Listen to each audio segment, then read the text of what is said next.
Pronto. Então vamos começar, tá? Primeiro nós vamos ter In Cold Blood.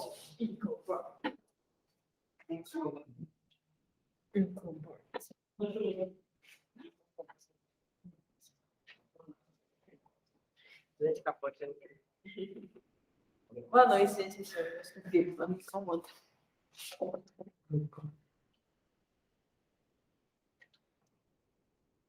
A gente vai falar sobre Ichabod.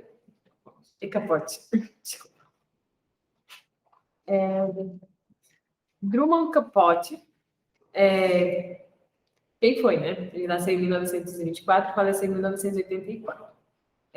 Ichabod Truman Stinky Persman nasceu em New York, Orleans, nos Estados Unidos, no dia 30 de setembro de 1924, filho de pais separados. Viveu parte de sua infância na casa de parentes no Alabama. Quando sua mãe se estabilizou com José Capote, que se preocupava com o bem-estar que Lily sempre quisera, Truman adotou o sobrenome do padrasto, que é Capote, né? Cansado de ter sido jogado de um lado para o outro, ora por seu pai que vivia preso, ora por sua mãe que se tornara alcoólatra, e ora com a sua família materna, onde ele realmente se sentia bem, se sentia amado, ele foi trabalhar e logo adquiriu alguma independência. Dedicou-se de corpo e alma à literatura e foi conhecido como o Conto Mirim. Miriam, perdão. Ele conseguiu escrever para jornais e revistas como escritor e adquiriu renome. Em 1948, com o trabalho de que lhe rendeu prêmios literários como Henry Memorial Short Story Prize. Mais tarde ficou conhecido com a adaptação para o cinema de seu romance Breakfast at Tiffany, que é a Manhã de Luz. Por essa época, a alta sociedade e o direito de ir e vir de algumas publicações jornalísticas. Truman Capote não lidava muito bem com as críticas, vaidoso, ele sempre julgava que fora mal interpretada, e isso era o problema, né? Nesse sentido, não era o problema das suas obras, mas com que as pessoas que não compreendiam, né, a obra dele. Ele era vaidoso, ele era afeminado, gostava de ser o centro das atenções e era o dono de uma voz fina, muito melosa e peculiar. Tinha seu próprio estilo de ser e vestir, excêntrico, mas de certa forma cativante, que ele sabia usar para conseguir a confiança de seus entrevistados. Só falando mais um pouco dele, eu acho assim, ele era muito... ele nunca escondia a sexualidade dele, mas ele era uma pessoa super legal. Assim, eu vi algumas coisas sobre ele que desde criança ele já era assim, né? Ele não se metia em brincadeira que ele se sujasse. Ele não suportava se sujar, quando ele era todo impecável, muito enjoado, muito nojento. Então, esse era o Capote, assim, né? Desde criança, já uma estrelinha, já. E aí ele sempre andou muito no meio dessa... Depois que conquistou com Miriam, e others, esqueci o nome dos outros, e aí ele foi ganhando. Ou seja, quando o Capote escreveu em Cold Blood, ele já era o Capote. Ou seja, ele já era famoso, entendeu? Ele já andava ali com a galerinha de Hollywood. Sim, ele trabalhava no The New York Times e outra campanha lá de revista, né, de estética. Sempre foi dessa área. Aí, fala sim, a gente vai falar um pouco disso. Tá. Personagens. Um homem religioso, uma mãe depressiva, um adolescente, uma garota dona de casa, um cachorro amedrontado, 2 ladrões frustrados. Esses são, e outros personagens, são os ingredientes chave para o romance jornalístico A Sangue Frio, de Truman Capote. O livro é uma reportagem investigativa sobre o assalto de 4 membros da família Clutter, o casal e seus 2 filhos caçula, ocorrido em 1959 na cidade de Hong Kong, no Kansas, Estados Unidos. E aí, aqui a gente vai ver que o Capote, ele fala em terceira pessoa, né? Ele é super impessoal nesse momento aqui. A gente vai levar para que ele é um pouco mais presente na obra. E aqui, ó, a história, e esse é do jornal que ele leu lá, enfim. A história de 4 membros da família Clutter brutalmente assassinados e dos 2 criminosos executados 5 anos depois. Um relato verdadeiro de um homicídio múltiplo e suas consequências. Ou seja, naquele lugar, era um lugar super de boa, era o interior do interior dos Estados Unidos. Então era incrível lá, tipo, todo mundo se conhece, se não me engano, era 300 e poucos habitantes. Então era de boa, assim, todo mundo se conhece, todo mundo dormia de portas abertas e tal. E não tinha problema nenhum com crimes e tudo mais. E tudo isso se resumia em uma figura, a família Clutter. Ou seja, a representatividade daquele lugar era essa família. Todo mundo gostava muito dos Clutters. Então, quando uma noite aconteceu, que eles foram brutalmente assassinados, os seus 2 filhos caçulas e marido e mulher. Houve 2 assassinos, que foi o Perry e o Richard. E aí, eles nem foram com a intenção assim, de querer matar. Eles foram com a intenção de roubar, mas acabou dando merda. E aí acabaram nesse crime brutal, horrível. E eles levaram desse assalto um par de pilha, um binóculo e $40. Só para fazer o que eles fizeram com as vítimas, que foi horrível. Eles entraram na casa e tipo, amordaçaram todos eles com fitas e tal. E a mãe, eu esqueci agora o nome dela, mas a gente vai ver daqui a pouco. Olha, o livro conta uma história de um assassinato de Clutter de uma família que vivia uma vida pacata em Hong Kong, no interior de Kansas, lá onde cresce o trigo. A família era constituída pelo pai, Hurt Clutter, pela mãe, Bonnie Clutter, e pelos 4 filhos, Kenny, Nancy, Bradley e Evelyn.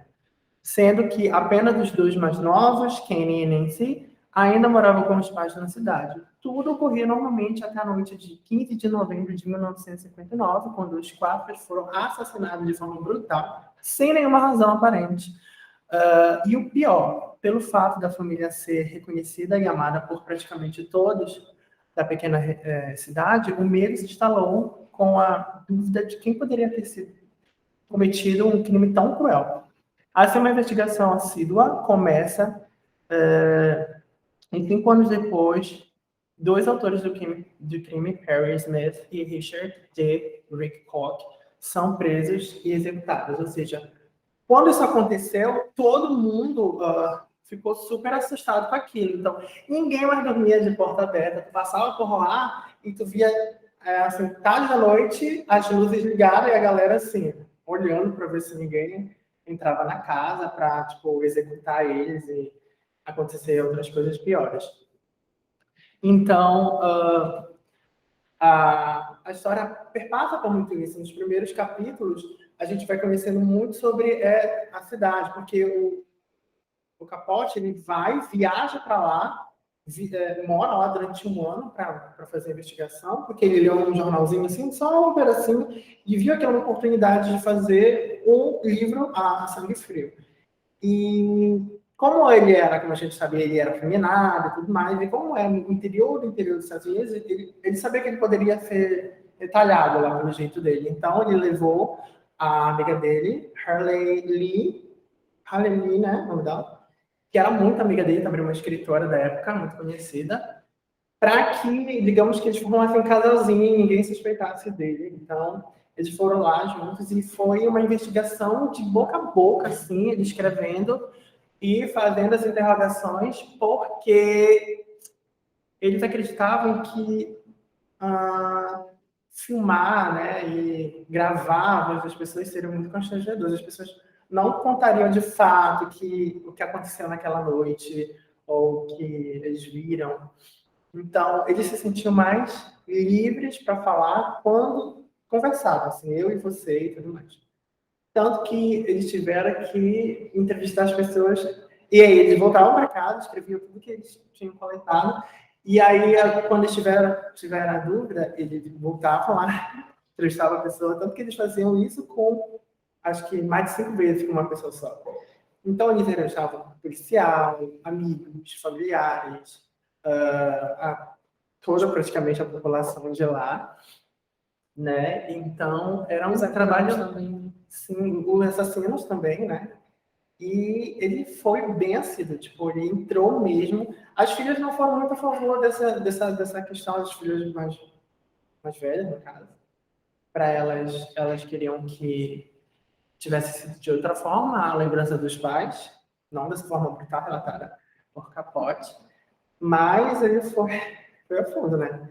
E aí foi, digamos que em partes, né, os capítulos e tudo mais, depois de 5 anos da execução dos criminosos, que ele fechou tudinho, ainda participou da execução dos criminosos, e aí ele finalizou. Só que durante tudo isso, ele entrevistou todo mundo, meio que se relacionou com todo mundo, inclusive com os assassinos, que o livro ele conta muito, descreve toda a situação, mas ele humaniza muito o assassinato, né, que tu chega a ter pena dos assassinos.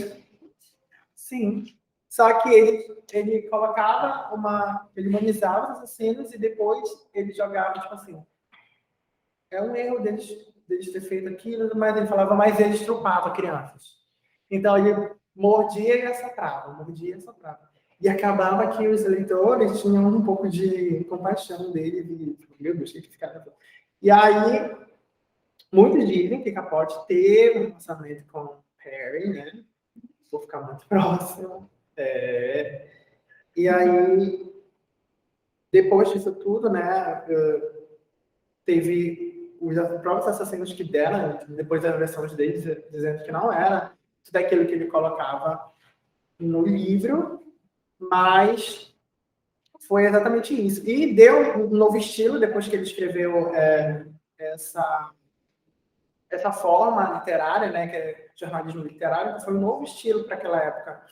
E muito importante para a questão do curso de jornalismo, né, que é, digamos que um livro obrigatório, né, a sangue. Se você não ler esse livro, você vai ser reprovado. Então, é muito interessante o livro. E aí, tem muitas coisas sobre o livro, né, que é muito detalhado. Ele fala o jeito que os assassinos mataram, né, ele deu um tiro na cabeça da mãe, tipo assim, ela estava vendada, e ele deu um tiro tão próximo que o negócio saiu, espirrou de sangue, ela ficou deitada.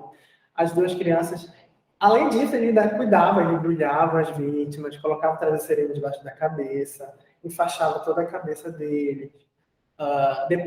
Segundo o relato, que o pai já estava morto, eles foram lá dar um outro tiro nele também, a cabeça muito próxima, e pegaram aquela porcaria que eles pegaram e foram embora, assim, tipo, muito de boa. Mas aí a polícia investigou, todo mundo acompanhou essas investigações bem a fundo até encontrar os assassinos, né? Foi muito detalhado passo a passo. E aí é um livro que te pega muito, sabe? Porque ele te deixa muito revoltado, te deixa triste, te deixa um momento, enfim, acho que ansioso, né? Pelo que ia acontecer e tudo mais. E para algumas pessoas felizes no final, né? Porque mataram esse assassino. Então eles foram realmente uns psicopatas mesmo.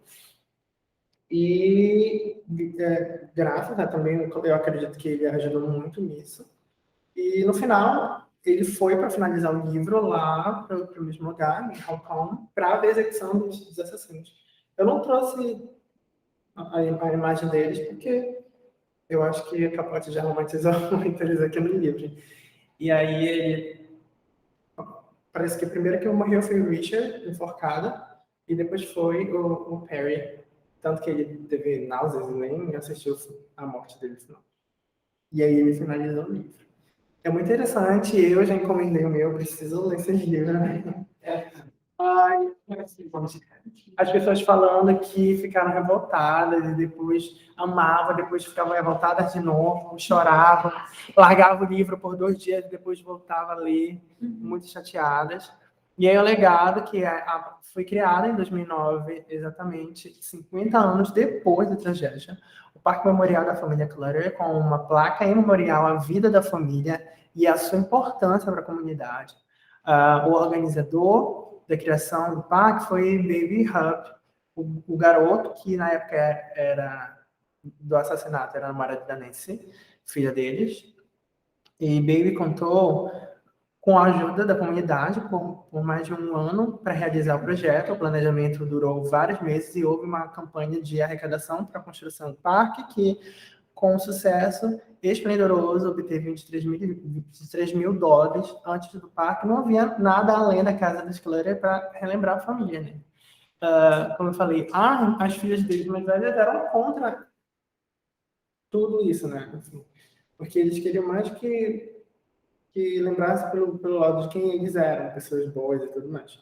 Tanto que eles nem contam para os filhos dele quem era o que aconteceu, né? Mas acho que é impossível eles esconderem isso, é muito, muito forte. E aí a aclamação dele, que foi as 2 versões dos filmes que tiveram com base no livro, né? E da vida do autor, as 2 versões cinematográficas da obra, um filme de 1967, dirigido por Richard Brooks, muito fiel ao texto de Capote, com 2 atores extremamente parecidos com os assassinos, e uma minissérie de TV lançada em 1996, que teve apenas uma temporada e 2 episódios. O filme, em preto e branco, dirigido por Richard Brooks, está disponível no YouTube. Filmes para compra ou aluguel.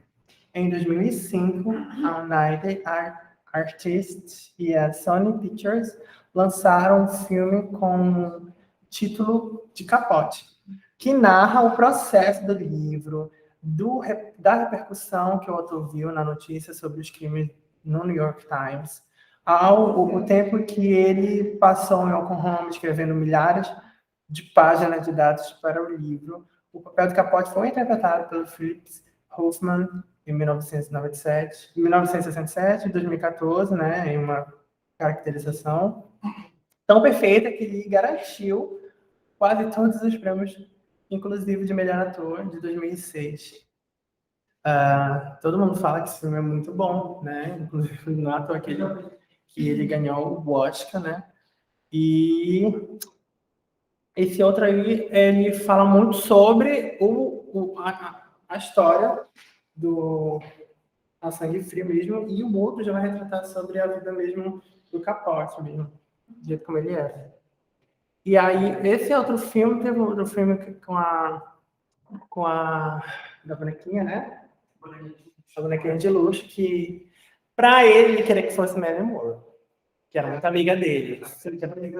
Sim, mas o diretor queria e colocou a outra Hathaway, acho que é esse o nome dela. Eu não curti muito, né? Mas ele foi aceitando, se tornaram amigos, mas ele ainda continuou a querer que fosse a Mary Moore, que era super amiga dele. E essa é a nossa referência, tá bom? Obrigada pra vocês. Obrigada.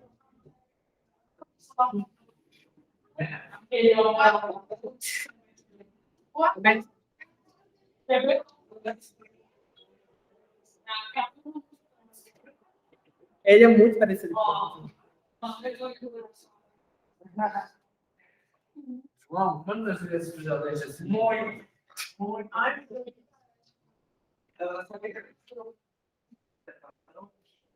Esse das matérias que ele escrevia. Ele já se na verdade, não são ele, muitos jornalistas na época foram. E por isso que ele não gostava de ficar, tinha medo de roubar as informações privadas que tinha, porque ele tinha muitos jornalistas nas matérias. Então, ele tinha medo de perder a vida, ele tinha um filho, de aula, o que ele fez? Vou fazer esse esforço, já estou com minha assistente aqui, para tudo na memória. para não ter de nem parte de tudo que ele fez ali ser roubado, entendeu? E aí, esse livro, ele não foi nada que a gente escreveu muito, não, foi uma matéria. Então, toda essa informação escrevendo a nossa direito da execução, porque vai lembrar que Texas, a pena de morte ela existe. Então, ele já sabia desde o princípio, todo mundo sabia que existia morte, entendeu? Só que é o seguinte, o relacionamento não é assim. Mas todo mundo sabe que realmente isso aconteceu. Mas a gente. Não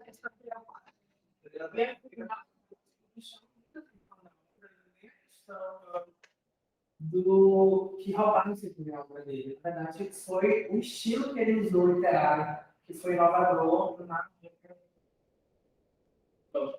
e foi realmente destacou assim, que foi o primeiro livro considerado jornalismo literário. Investigativo literário. Isso. Não, na verdade, sempre foi. Mas uma coisa foi inovador. Na verdade.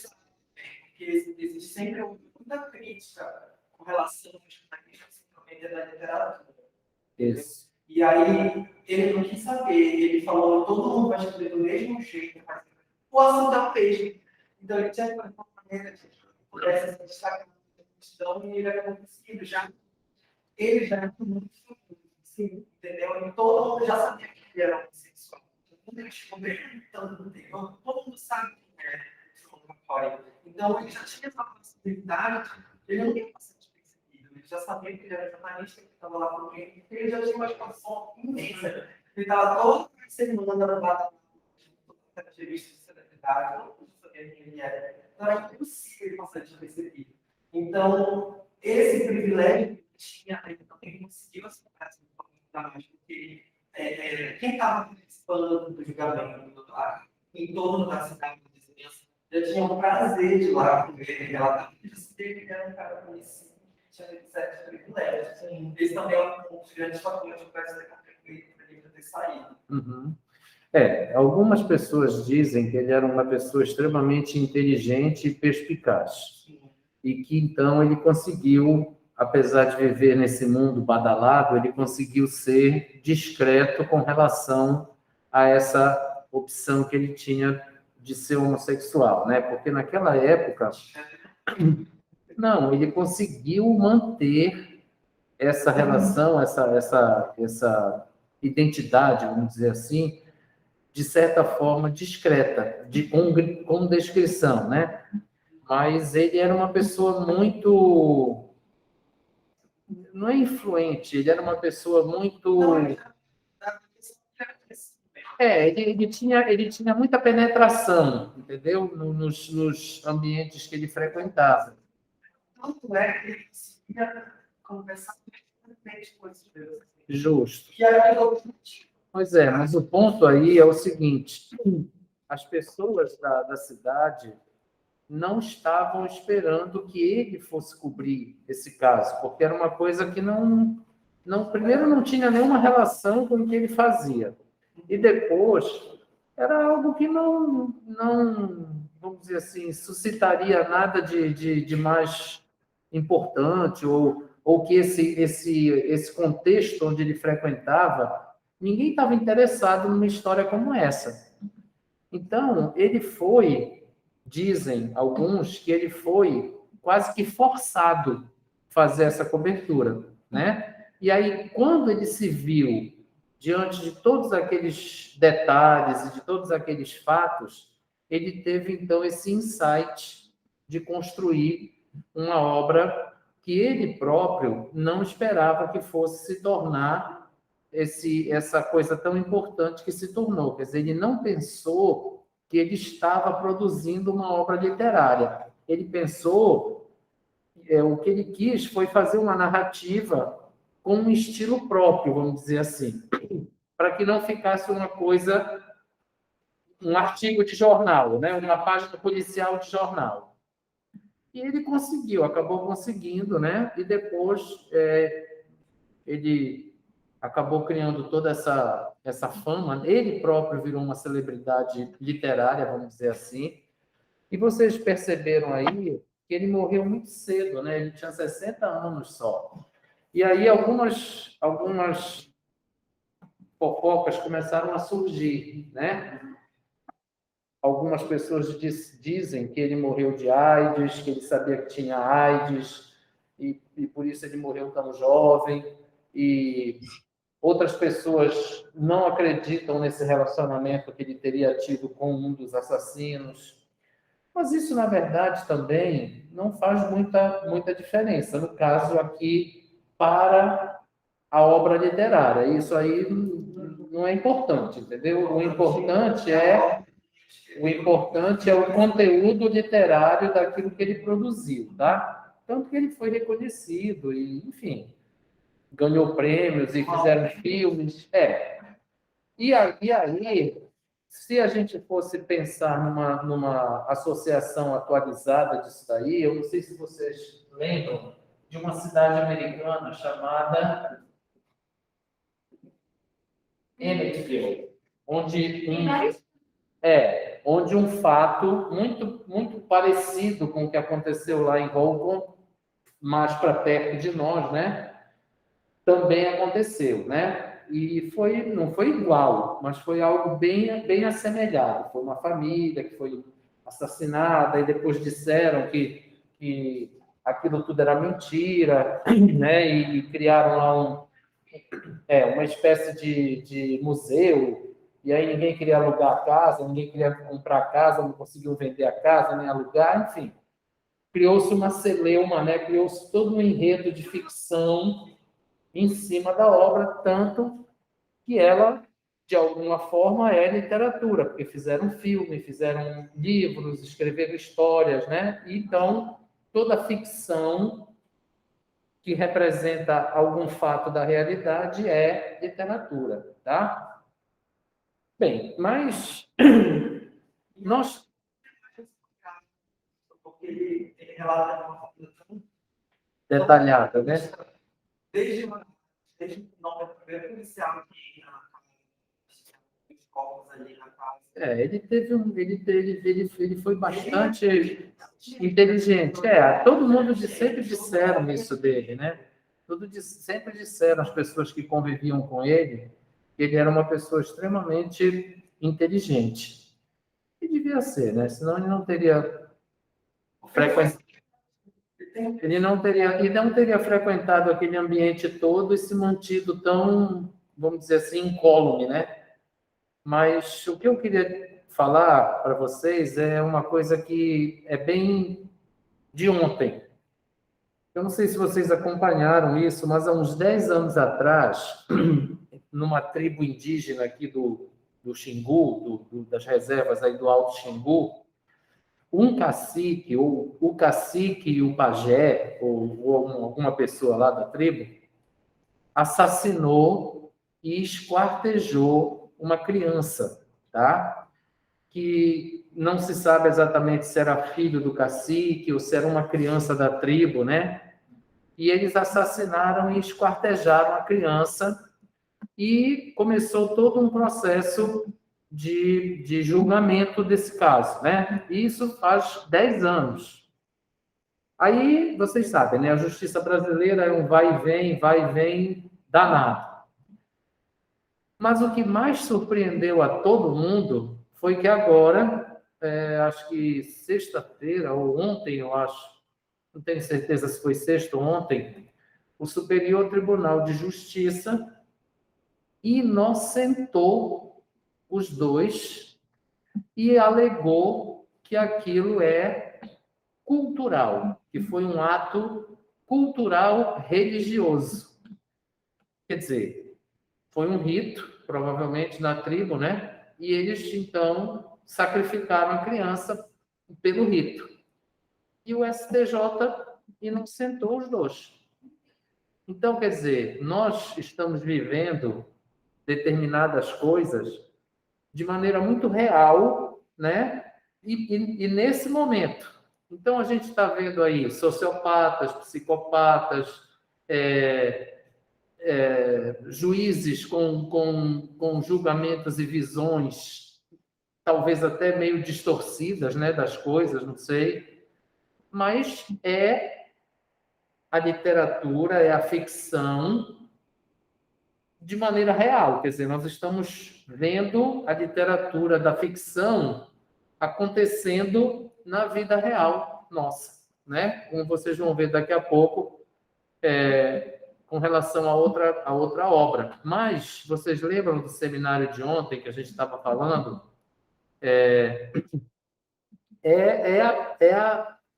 É uma coisa muito viva, uma coisa muito real. Então, às vezes, a gente diz assim, pô, mas a literatura é só ficção. Isso aí não é uma coisa, mesmo que seja baseada em fatos reais, é uma ficção. Só que essa ficção está muito, especialmente no pós-modernismo, ou no contemporâneo, ou no pós-contemporâneo, o nome que vocês quiserem dar, é uma coisa que está muito próxima da realidade que nós estamos vivendo. Eu não sei se isso é bom ou se é ruim, mas que está acontecendo, está. Coisas que talvez, obras, né, que já foram escritas há muitos anos atrás, acabam, de alguma forma, ganhando vida, né, nessa nossa sociedade. E isso é uma das coisas que ele leva em consideração, que ele falava assim, que as obras assim, não ficção não eram tão interessantes quanto a de ficção. Então, ele provou que na vida. Mas assim, Não é legal. mas, pois mas você pode fazer uma obra literária que não seja ficção e que seja tão atraente quanto uma ficção, entendeu? Porque na ficção, o que é que acontece? Você acaba tendo uma liberdade maior de produção, mas uma prova, né, de que ele é uma prova de que você pode produzir algo que não seja exatamente de ficção, mas que tenha qualidade e atrativos. Dependendo do olhar que você tira disso. Mas quem lê é sempre, a interpretação é sempre de quem lê, né? Não é de quem escreveu, entendeu? A gente sabe disso, né? Então, a teoria da recepção é um dos princípios, é esse, tá? Você escreve para uma plateia X, tá? Mas nessa plateia X pode ter alguém que interprete aquilo de maneira completamente diferente daquilo que você pensou quando produziu a obra. Mas isso é que é bom, né? Então, a diversidade de leitura hoje é uma coisa que é legal, porque transforma a leitura em algo mais rico. Senão, nós não teríamos debates, né? Se você tivesse uma coisa uniforme, uma leitura uniforme das coisas, ninguém debateria nada, ninguém discutiria nada, nem teria diversidade de opinião, nem nada, né? E aí isso ia tornar tudo bastante pobre, certo? Muito bem. A gente poderia ficar falando aqui do Capote, né, por horas, mas infelizmente não tem condição. Bom, então eu vou interromper aqui. Acho até que eu já interrompi, né? Então vamos fazer o segundo seminário, tá?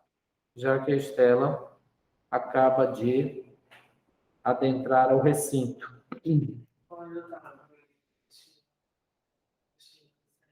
Eu imaginava assim, seria muito interessante quando eu estava ali, se a gente passaria horas. Mas assim, apesar de ser por assim, a data da cultura ela é tão boa quanto a e tu é assim, Às vezes a leitura é fluida, né? É gostosa de você fazer, aí você não sente. ele não tem mensagens Muito bem.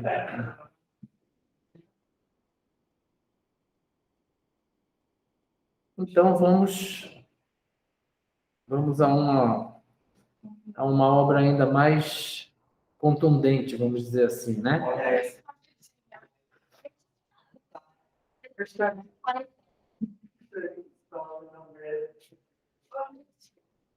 Eu fui ver o filme antes. Eu baixei uma tarde. Então, ela Ela ganhou o Oscar. foi o primeiro Oscar dela. Uhum.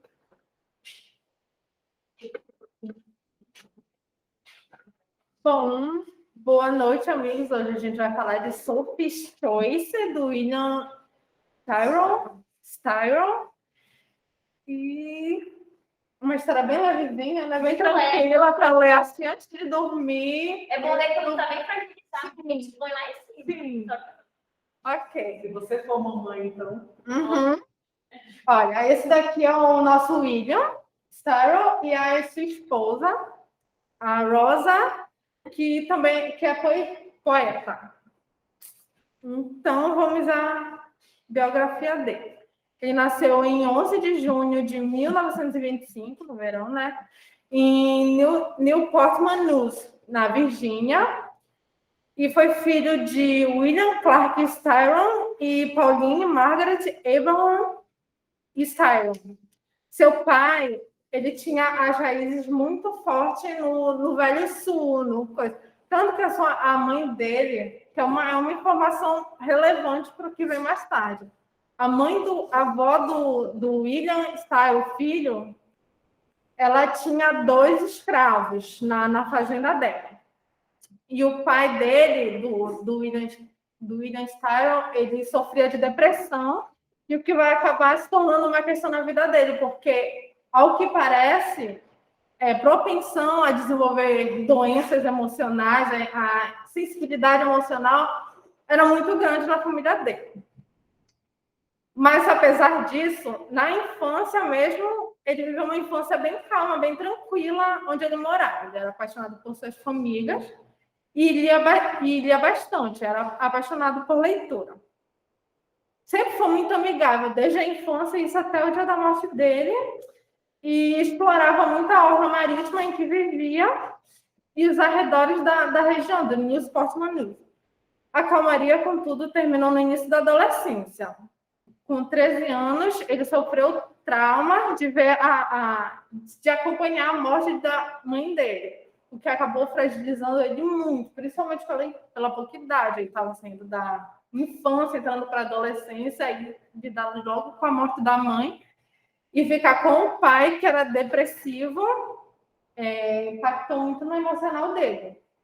E aos 15 anos, o pai dele transferiu para Christ's Church, uma pequena escola preparatória episcopal numa cidade com o mesmo nome na Virgínia.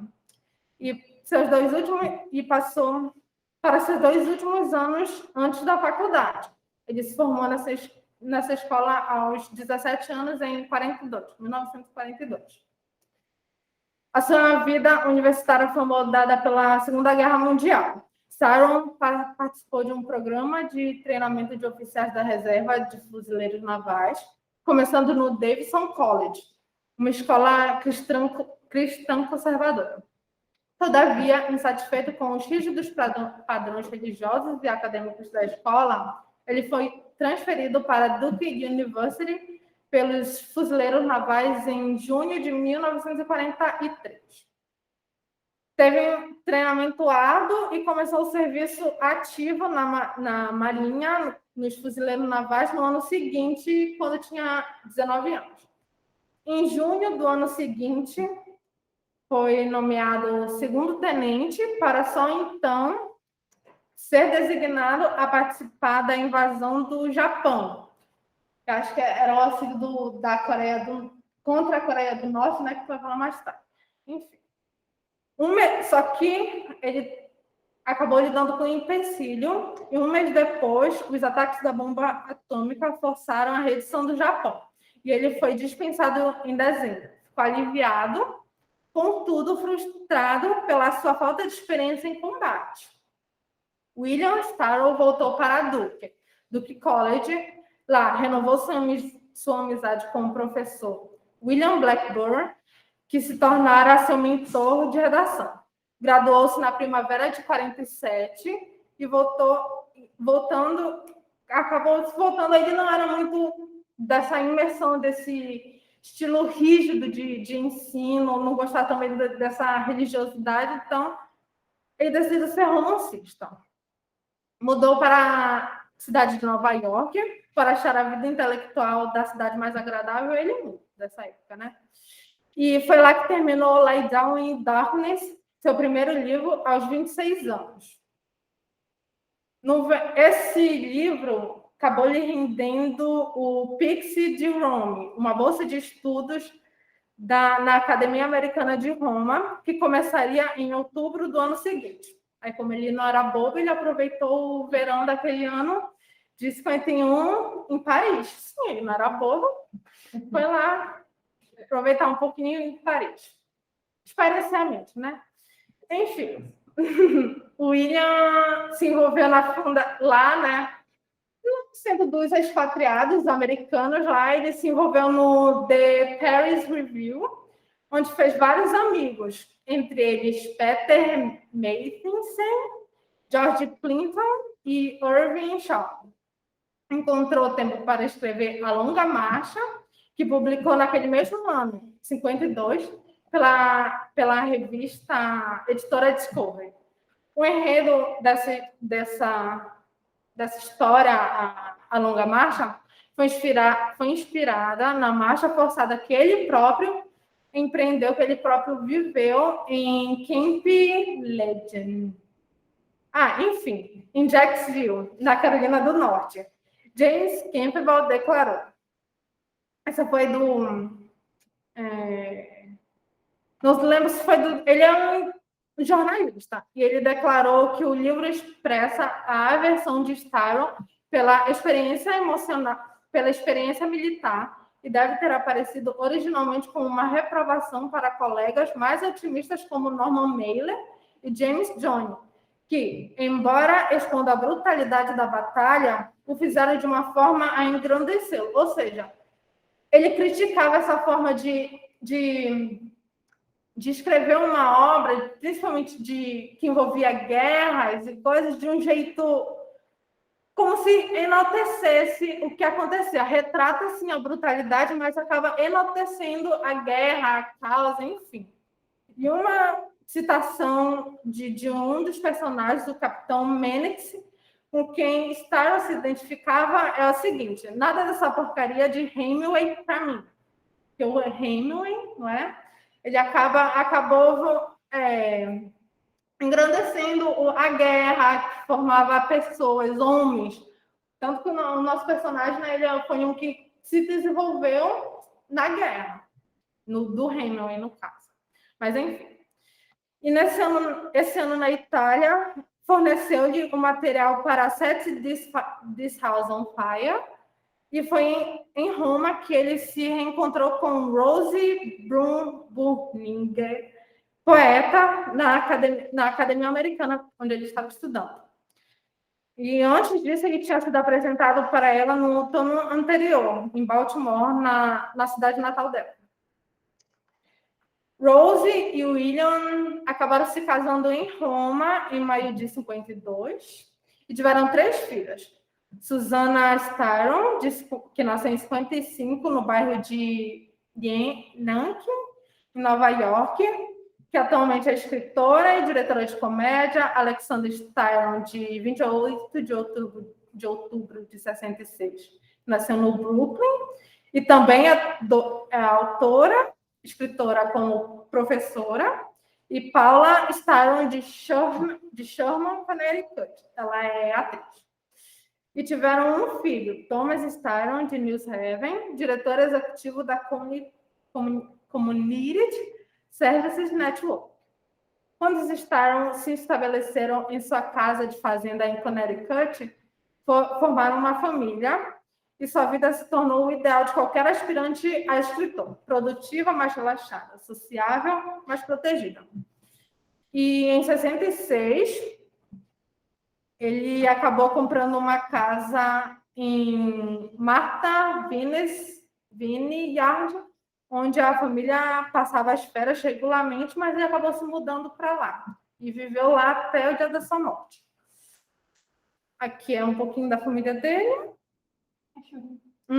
E ele e a esposa dele. Ele gostava de uma citação de Flaubert, que escreveu na porta da oficina dele, que ele usava para escrever. E a citação é a seguinte: seja regular. Então tá bom, né? Seja regular e ordene sua vida, como um bom burguês, para que você possa ser violento e original em seu trabalho. Mas quem vê isso pensa que ele era alguém tipo super produtivo, alguém que sentava lá e escrevia por longas horas, e às vezes fazia que nem o Mário de Andrade, escrevia um livro em 6 dias. Só que não. A rotina dele era a seguinte: ele dormia até meio-dia, e aí pensava na cama por mais 1 hora, então ele ficava até 1 hora na cama, acordava, almoçava com Rose por volta das 1h30, escrevia recados, lidava com o correio, ouvia música, sonhava acordado. E geralmente ia devagar até as 4 horas da tarde, ou seja, bem de boinha, bem de bobeira. Depois subia para a sala de trabalho para escrever por 4 horas, aperfeiçoando cada parágrafo até completar 200 ou 400 ou 300 palavras. Que não muito, né? Mas, enfim. Após isso, ele tomava coquetéis, jantava com a família e amigos às 8 ou 9 horas da noite. Então, ficava acordado até 2 ou 3 da manhã, bebendo, lendo, fumando e ouvindo música. Uma rotina super saudável. Enfim, e ele acabou seguindo essa rotina por 30 anos. Apesar dos romances ter um processo de escrita bem vagarosa, ele não escreveu só romances. Ele também teve contos ocasionais, novelas, um roteiro de filme e uma peça sobre seu susto durante a guerra com doenças venéreas. Ele também escreveu ensaios, resenhas e peças ocasionais, as melhores das quais colecionou em This Quiet Dust and Other Writers, de 82. Dentre suas obras, as mais notáveis estão The Confessions of Nat Turner, de 67, que lhe rendeu o prêmio Pulitzer, e Sophie's Choice, que é a nossa, de 79. Só que essas 2 obras, ele teve mais outra obra bem no final da vida, que daqui a pouco eu falo, que também foi bem notável, que lhe deu bem prestígio. Só que essas 2 aqui renderam polêmicas também, tanto prestígio quanto polêmica, porque a de Nat Turner, ele foi uma pessoa real, foi uma figura histórica e líder negro. Nat, em 1831, na Virgínia, ou seja, no sul, levou a comunidade negra a uma desastrosa e sangrenta insurreição que definiu o palco para a Guerra Civil.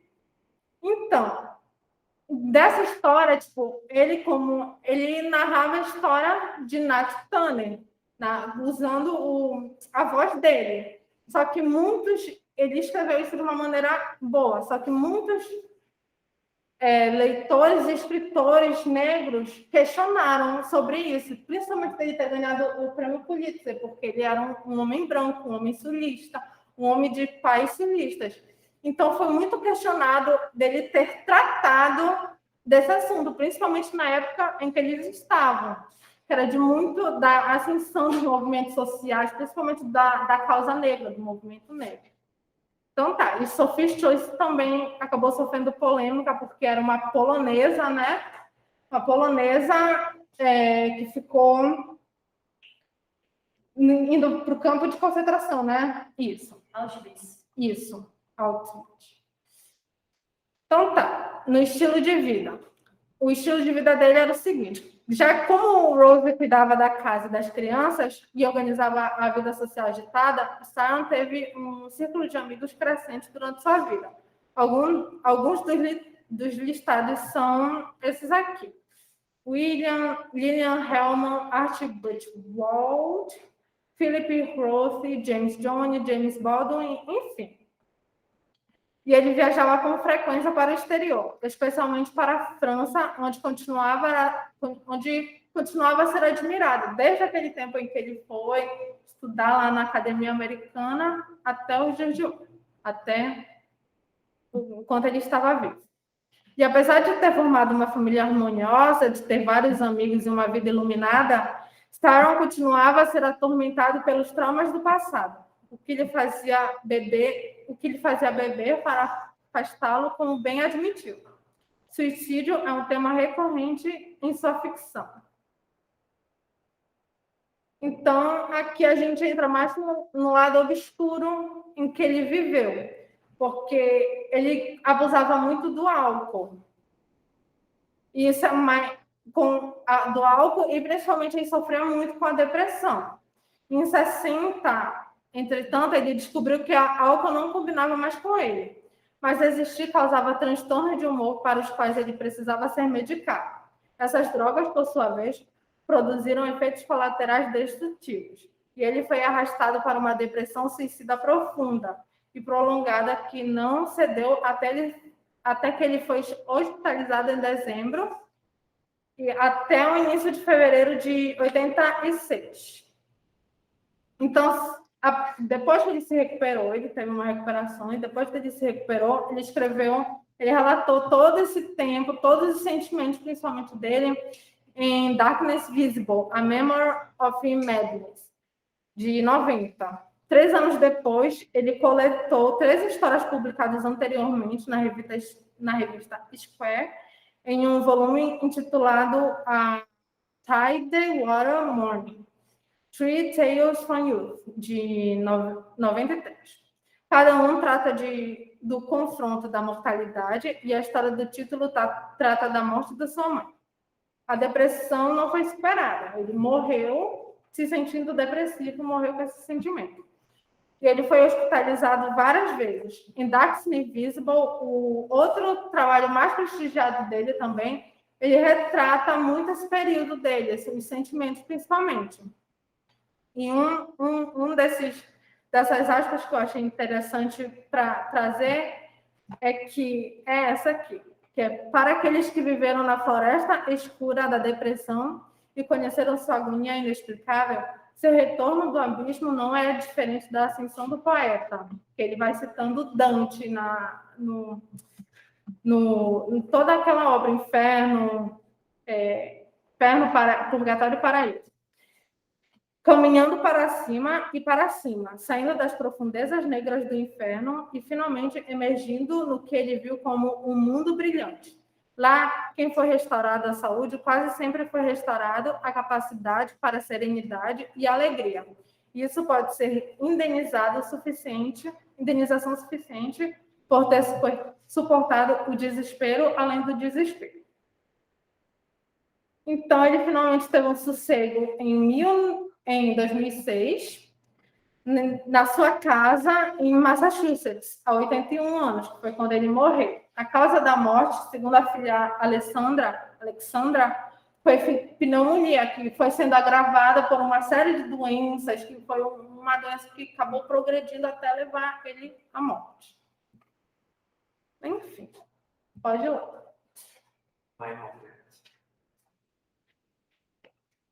Então, a nossa obra ela foi lançada em 1979. Porém, o contexto histórico que o livro trata é o momento da Segunda Guerra Mundial com a questão nazista, né? A Segunda Guerra Mundial foi o maior conflito da humanidade, acontecendo de 1939 a 1945 em diferentes locais da Oceania, Ásia, África e Europa. Esse conflito foi atravessado entre os aliados do Reino Unido, França, Estados Unidos e União Soviética, e o eixo Itália, Alemanha, Japão, e teve como uma das consequências a morte de aproximadamente 60 milhões de pessoas e uma destruição material significativa. A Segunda Guerra Mundial teve como causa direta o expansionismo da Alemanha nazista ao longo da década de 30. O estopim para o conflito deu-se na invasão da Polônia, realizada pelos alemães em setembro de 1939. A Segunda Guerra Mundial ficou marcada pelos horrores do Holocausto e do lançamento de bombas atômicas, que é justamente as partes dos conflitos de guerra que a Amanda comentou há um tempo atrás. Mesmo naquele período, mesmo de já ter acabado a guerra, a marca da guerra ainda estava muito forte na vida das pessoas, principalmente porque houve imigrantes espalhados para o mundo inteiro, como aqui no Brasil, e nos Estados Unidos não foi diferente. Essa é uma realidade que acabou ferindo a humanidade como por si só, né? Desse distanciamento de gente que perdeu seu lar, que perdeu sua cultura, até tentarem montar o Israel que a gente tem hoje em dia, e mesmo assim aquele conflito danado com os países vizinhos, que a gente nunca consegue solucionar a paz de ninguém. Bem, essa aqui é a imagem do campo de concentração de Auschwitz, que é um local muito significativo para a nossa obra, porque ela reflete muito a dor. Esse livro é um livro que machuca a gente em todos os sentidos. Já começa pela ambientação que se traz.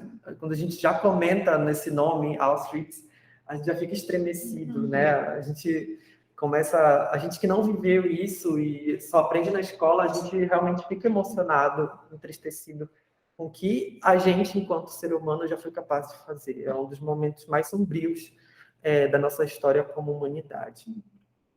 Bem, agora eu quero adentrar um pouco sobre as características dessa escola que a gente está tratando, porque como é uma literatura que ela se chama pós-moderna, é justamente porque a gente já viveu muitas das coisas, e quando se fala desse homem pós-moderno, significa que algumas discussões que a gente teve lá atrás, elas já foram superadas. Então, agora a gente já vive numa sociedade muito mais fragmentada. Por isso que a gente carrega esse nome de pós-modernidade, porque as ideias iluministas já aconteceram, muitas filosofias já foram sendo discutidas, e mesmo assim a gente ainda não sabe que caminho seguir, que razão seguir. E aí, nisso tudo, a gente acaba fragmentando tudo isso e comendo um pouquinho daqui, comendo do outro, para a gente ficar nessa doideira que a gente vive, né? A literatura pós-moderna e a literatura, ela se caracteriza pela dependência de técnicas narrativas como a fragmentação, o paradoxo, e o narrador não é confiável.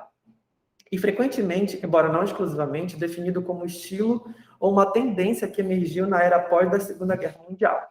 Os trabalhos pós-modernos são vistos como uma resposta contra o segmento dogmático do pensamento iluminista e das abordagens modernistas da literatura.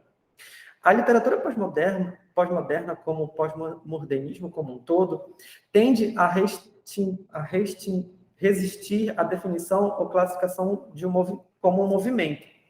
De fato, a convergência da literatura pós-moderna, como vários modos de teoria crítica, particularmente as abordagens de resposta ao leitor e gente, eu coloquei muitas palavras difíceis, desconstrucionistas e as subversões do contrato implícito entre o autor, texto, leitor, pelo qual suas obras são frequentemente caracterizadas, que levam as ficções pré-modernas como Don Quixote, de Cervantes, de 1605 a 1615, e a sátira do século XVIII, de Tristan Sandy, de Lawrence Sterne, sendo retrospectivamente considerados por alguns como os pioneiros desses exemplos. Ou seja, já é uma coisa emprestada que a gente veio recapitular como movimento literário aqui entre a década de 70 e 80.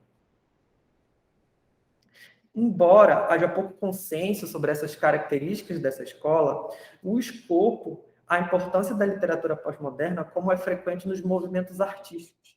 A literatura pós-moderna é comumente definida em relação ao precursor. Em particular, os escritores pós-modernos são vistos como reagindo contra os preceitos desse modernismo, né? E frequentemente operam como bricolos literários, parodiando formas e estilos associados a escritores e artistas modernistas e outros. Os trabalhos pós-modernos também tendem a celebrar o caso em vez do ofício, e, além disso, emprega a metafixação para minar as autoridades e a autenticidade do texto. Outra característica dessa literatura pós-moderna é o questionamento de distinções entre a alta e a baixa cultura, através de uso de pastiche e a combinação de sujeitos e gêneros que são considerados adequados para a literatura. Eu trouxe aqui alguns pontos que definem essa escola dita pós-moderna, que eu acho que o professor futuramente vai falar muito melhor do que eu. Que geralmente nos textos desses autores que a gente está comentando agora nessas escolas, elas carregam metafixação, a narração não confiável, como eu já falei um pouco mais acima, traz essa autorreflexão, que é o que a gente vai fazer bastante quando a Estela comentar sobre essa obra, e essa intertextualidade, ou seja, empréstimos de outras obras que dão sustento às coisas que são narradas no livro. E as tematizações sobre questões históricas e políticas, como a gente também pode ver no Truman Capote, como a gente já discutiu, como sociedade, porque virou discussões da esfera pública, que são textos que realmente fazem a gente discutir enquanto sociedade, e a gente faz perguntas, mas por quê? A gente começa a se questionar das nossas atitudes como ser humano, se a gente realmente está regredindo ou evoluindo como sociedade. São realmente textos muito reflexivos. É uma escola que, por si só, a gente não consegue realmente definir essa escola literária. A gente consegue só pegar pontos que a gente fala, isso aqui é uma literatura pós-moderna. E é isso. Agora a gente vai conhecer um pouco sobre a obra. A Hora da Tristeza. Ai, meu Deus. Agora é a parte triste. Vamos lá. A trama da história. Então, a nossa protagonista, eu vou chamar de Sofia, porque em português é a escolha de Sofia, mas é Sophie o nome dela. Sophie's Choice. Então, a Sofia, ela é uma polonesa, como a Amanda falou, e ela é sobrevivente do Holocausto. Ela vai morar nos Estados Unidos cerca de 3 a 5 anos depois de ter acabado a guerra. Ela vai morar em Nova York. O inglês dela é cheio de erros, porque ela acabou de se mudar para lá. Então, é muito engraçado você ver isso no livro, detalhado os erros que ela comete, porque ela está aprendendo a língua. Quando ela chega em Nova York e vai morar na casa dela, ela conhece um homem chamado Nathan, que diz ser biólogo, né, para ela, e eles se apaixonam e começam um relacionamento amoroso.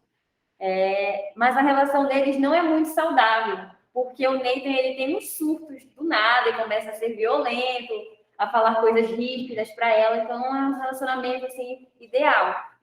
Mas ela fica com ele porque ele que a ajudou quando ela estava muito machucada ainda, fragilizada por conta da guerra. Como está aqui, ó, a relação dos dois vai se tornando muito erótica e sadomasoquista, porque, como eu falei, ele tem muito fetiche, ele é louco, ele inventa assim, umas coisas estranhas, né, durante o sexo. Depois você vai descobrindo que ele tem uma personalidade esquizofrênica, por isso que ele faz essas coisas assim loucas, porque ele tem um problema, né, psicológico. E para adicionar a essa história, chega o Stingo, tá, que é um judeu, ele vai morar na vizinhança da Sofia e do Nathan, e de início eles se tornam muito amigos, depois ele vai começando a se apaixonar pela Sofia e vira um triângulo amoroso aqui na história, né? Como eu falei para vocês, o Nathan, no início da história, você acaba pensando que ele é um biólogo, além de ser meio doido, né? E, como eu falei, ele vira violento, desesperado, ele faz algumas coisas assim impensáveis durante a história. E você acaba torcendo para que ele se separe da Sofia e ela fique com o Stingo, que é o que faz o outro par romântico dela, né? Em certo momento, a Sofia está muito triste e bêbada no quarto dela, e o Nathan está fora de casa, e o Stingo vai lá consolar a Sofia. É então que ela conta para ele tudo o que ela viveu nos anos em que ela ainda morava na Alemanha, né? ela conta que ela era uma mulher polonesa e que tinha 2 filhos, né? Uma menina e um menino. E que certa vez eles precisavam de comida e ela acabou participando de um contrabando de comida, senão eles iam ficar com fome. E ela é presa junto com os filhos por nazistas, justamente nessa hora que ela está sendo contrabando. E além do homem ser terrivelmente cruel em levá-la para o campo de concentração de Auschwitz, ele ainda é muito mais cruel que isso. Ele a obriga a fazer uma escolha, que dá o nome ao livro, a escolha de Sofia. Ela é obrigada a escolher qual dos filhos dela vai viver. Ela pergunta, você quer que a sua filha ou o seu filho sobreviva? Aí ela é obrigada a escolher, porque se ela se negar, ele vai matar os dois naquelas câmaras de gás, que nem o filme do Menino do Pijama Listrado, você lembrei disso? Sim. É assim que aí ela acaba escolhendo a filha. Ela acaba escolhendo a filha para ser assassinada porque ela estava doentinha, fragilizada. Então ela acreditava que ela tinha menos chance de sobreviver ali no campo de concentração do que o filho. Mas é claro que isso é uma decisão horrível. Ela sofre demais o livro inteiro. Ela abusa de álcool, drogas, né? E até no mundo do sexo ela usa isso como uma fuga da realidade, com todo o sofrimento, com toda a culpa que ela tem de ter feito essa decisão. Que ela não foi uma decisão que agradou, obviamente, né? Não é uma decisão simplesmente difícil, é uma decisão impossível de fazer. E ela chora muito nesse momento, quando ela está compartilhando essa ideia com ele. E ele a consola. E a partir desse momento, eles passam a ser mais que amigos. Eles passam a ter um caso romântico, né? E ela pensa que o Stingo não ia mais querer ficar com ela, quando descobre que ela passou por tudo isso. E ele diz que não, que ele continuava apaixonado, que ele ia estar ali por ela. E ele dizia, inclusive, que não achava que o Stingo era um homem certo para ela ficar. Porque ele era muito violento, ele tinha surtos, ele falava coisas assim imprescindíveis. E... Desculpa, o Neita, professor. O Neita falava coisas assim loucas para ela. Desculpa, o Stingo era perfect. Então, um dia o Stingo está trabalhando, né? O nosso mocinho está trabalhando, e ele encontra o irmão do Neita. Ele recebe uma ligação do irmão do Neita, na verdade, dizendo que eles não devem confiar muito no irmão, porque ele é esquizofrênico, que ele nem biólogo ele era, tudo que ele fala é invenção, então a qualquer momento ele pode estar aqui te abraçando e estar com uma faca escondida. Ele fala isso. E ele fica desesperado, porque ele sabe que o Nathan e a Sophie estão sozinhos lá na casa, ele está com medo do Nathan descobrir o envolvimento deles e assassiná-la. Então ele vai correndo, conta tudo para a Sophie, pensando que ela não sabe disso, e ela sabia. Todo momento ela não sabia. Desde o momento que ela conheceu o Nathan, ela sabia que ele tinha esse problema, né, psicológico, mas ela quis continuar com ele, porque a minha percepção é que tanto os demônios que ele tinha que lidar, né, dos males psicológicos dele, meio que se igualavam aos demônios da culpa e da depressão que ela tinha. Então, eles ficavam juntos para suprir, para esquecer um pouco desse momento triste e pesado da vida deles, né, da condição mental dele e da condição de depressão dela. Então, ela ficava com ele, sabendo que não era um relacionamento saudável, mas como uma forma de fuga de realidade, né? E justamente o medo do Stingo acontece. O Nathan descobre o caso dos dois e os ameaça de morte. Então, eles fogem dali para a fazenda do pai do Stingo e eles têm a primeira noite de amor, o Stingo e a Sophie. Inclusive, a Sophie, né, tira a virgindade do Stingo. Sim. E aí, né, quando ele acorda, olha para o lado, ela não está lá.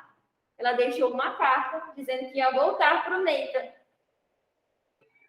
Sim, ela volta para o Nathan porque ela percebe que, mais que o Stingo fosse um homem maravilhoso, ela não era apaixonada por nenhum dos dois. Ela só estava ao lado dele porque ela precisava dessa companhia, de uma pessoa sã para conversar com ela. mas que ela precisava da fuga da realidade, da loucura do outro homem. Então ela, sim, na verdade precisava de terapia, pois é. Então ela volta para o Nathan e quando o Stingo acaba de ler a carta, ele sai correndo, né? Correndo não, dirigindo, né? Ele sai dirigindo para a vizinhança, para ver se ele consegue encontrá-la e trazê-la de volta para ele na fazenda. E quando ele chega na casa do Nathan e da Sophie, ele vê os dois deitados na cama, mortos por terem se suicidado com cianeto. E a história acaba assim. Só tristeza. A história é bem coisa de cara. E aí você para para pensar. É só mexer com o nosso psicológico, que é o objetivo dessa escola literária. Por isso que eu trouxe, quis trazer as características para deixar bem claro, para não mexer com a gente, porque é uma história que prende tanto e que tu acaba se esquecendo. E eu acho interessante que esse autor foi um dos primeiros que trouxe também a condição, né, da depressão, das doenças psicológicas, porque até o momento, quando se falava de guerra e trazer a guerra para a ficção, eles falavam muito das pessoas que tinham, ficavam mutiladas ou que perdiam parentes, mas eles não falavam muito da questão psicológica, né, das consequências psicológicas, que é uma das coisas que é mais frequente. Tá? A pessoa que é mutilada, ela também sofre com danos psicológicos, e isso não era trazido até essa obra, por isso que ela tem uma grande repercussão, mostra uma mulher que tem uma profunda depressão e que busca alívio nesses momentos assim de fuga de realidade, né? E a escolha de Sofia, temos uma abordagem realista da guerra, os seus males irreversíveis, psicológica e fisicamente nos sobreviventes. Tudo traduzido na dor e no pânico de Sofia, que é atormentada pela decisão que ela teve que tomar, né? O estado mental de Sophie e Nathan era o que os mantinha conectados, sempre buscando escapismo em drogas e sexo. Exemplos disso na atualidade são pessoas que, assim como Sophie, ficam permanentemente perturbadas pelo impacto de guerras, né? Ficam viciadas em remédios para a dor, ficam com graves estresses pós-traumáticos, pessoas mutiladas e também as vítimas de violência sexual, a gente não pode esquecer. Geralmente, quando tem guerra, tem violência sexual. Um exemplo disso é a Al-Qaeda, essas organizações criminosas que tem no Oriente Médio, geralmente eles sequestram meninas para manter relações sexuais, para serem suas escravas sexuais. Então tem esse lado também terrível da guerra. Um exemplo disso, num passado não tão distante no Brasil, na ditadura militar, né? A questão da censura, a questão da violência banalizada, tanto a violência física, quanto psicológica, quanto sexual. Então é um tema, infelizmente, muito atual, né? E trazendo mais para a nossa realidade, como eu falei, a questão da ditadura. Muitas pessoas, até os dias de hoje, né, são sobreviventes das torturas e todas as coisas terríveis que, durante o governo militar, aconteceram aqui no Brasil. Né? Inclusive, a minha tia-avó, ela foi presa durante o período militar, ela era uma estudante, né, lá da Universidade Federal do Pará. Ela foi presa e ela foi lá naquele pau de arara. E ela sofreu violência sexual também. Então, até hoje, ela tem graves traumas por conta disso. E desde cedo, ela nos conta tudo que ela sofre, ela faz tratamento psicológico até os dias de hoje. Então, a gente vê a importância dessa obra, né? De tanto relatar a realidade da guerra, quanto também te mostrar que você não está sozinho nessa luta, você não é a única pessoa que tem seus traumas. E a importância da terapia nos dias de hoje. Muitas pessoas falam, tu faz terapia, tu é doido. Não, na verdade, é uma pessoa mais sã do que você que não vai procurar terapia, porque todos precisamos. Pois é. E é isso. A importância do SUS também, né, que tem tratamento psicológico gratuito. Estou falando justamente agora as decisões que os profissionais da saúde tiveram que lidar, justamente com essa opção que ela chegou. Quem eu escolho sobreviver? Assim, Sim. Quem eu decido que vai, remeter esse livro novamente com a situação da Covid, porque quem precisava de respirador. Tá? Tanto que essa é uma frase muito utilizada nos dias de hoje. A escolha de Sofia, porque é uma escolha praticamente impossível de tomar, de tão difícil que é. Muito bem, é isso mesmo. Só uma coisa, professor, que eu esqueci de mencionar, é que, apesar do William, sabe, ele pesquisava muito. Então, tipo, do Nat e Turner, Ele pesquisou muito, ele leu bastante, tanto de Sofia também. Ele era muito nacionalista, E- que é importante. E esse filme, ele vale muito a pena, gente. Ele é de 1982. E a protagonista que faz a Sophie, como o João falou, é a Meryl Streep. Então, né, por favor. Eu queria ter trazido o professor, mas não ia caber do que a gente coloca em PDF, geralmente. Não, o trecho. O trecho em que ela é presa com as crianças, porque logo que tu coloca Escolha de Sofia, aparece o trecho em que ela é presa e tiram os filhos dela. Ai, gente, é muito aquela cena do menino do filho. Bem, eu acho que não tenho nada mais a dizer, né? Eu estava só esperando que surgisse uma releitura mais atualizada, né? E eu ia justamente mencionar essa coisa da pandemia, né? Onde os médicos e os intensivistas tiveram que fazer escolhas de Sofia, né? Então, quem vai morrer e quem vai viver. E isso é uma coisa que a gente tem hoje em dia muito, né? E, enfim, às vezes em proporções menores, às vezes maiores, né? Mas a gente usa muito essa expressão, né? Olha, ela está diante de uma escolha de Sofia.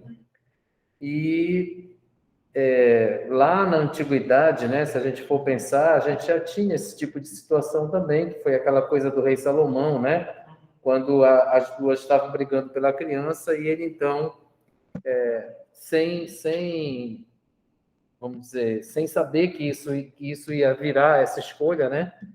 Fez aquela coisa para determinar, para descobrir quem era a mãe verdadeira.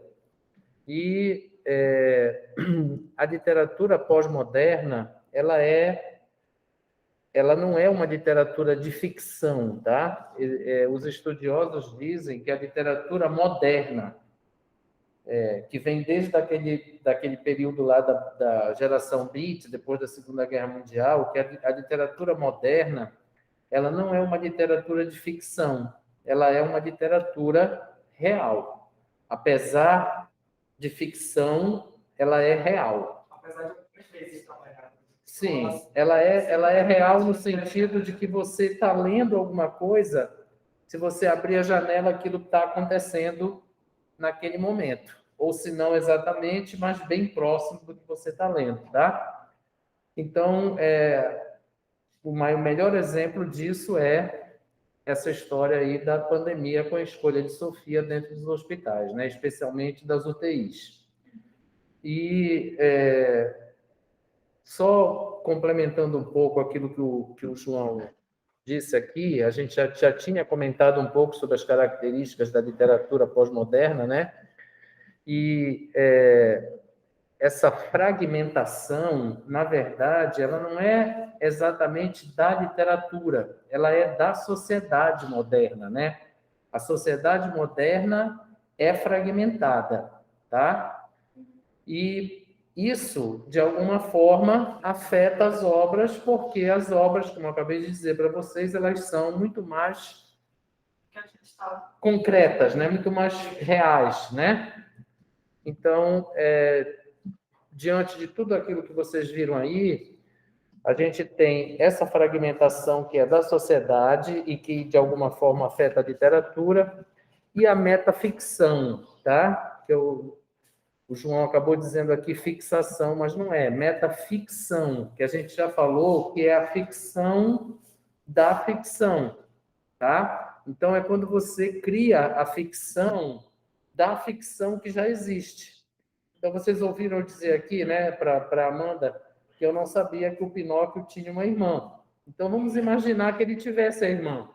E que essa irmã fosse contar a história dela, do Pinóquio pelos olhos dela. Então, isso seria uma metaficção.